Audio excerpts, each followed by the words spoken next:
Isteri saya khabar dia letih nak bersama, tapi boleh pula bangun subuh sembahyang tahajud.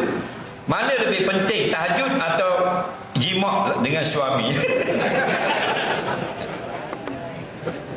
Batulah bila kita ni menjadi seorang isteri, kita kena jagalah jangan sampai isteri suami kita ni kecil hati. Bila kita tak berkahwin, syurga neraka bapak kita tu lah. Bila kita sudah jadi isteri orang, syurga neraka kita suami kita. Satu, mereka ini kata Jibril, mereka kufur kepada suami.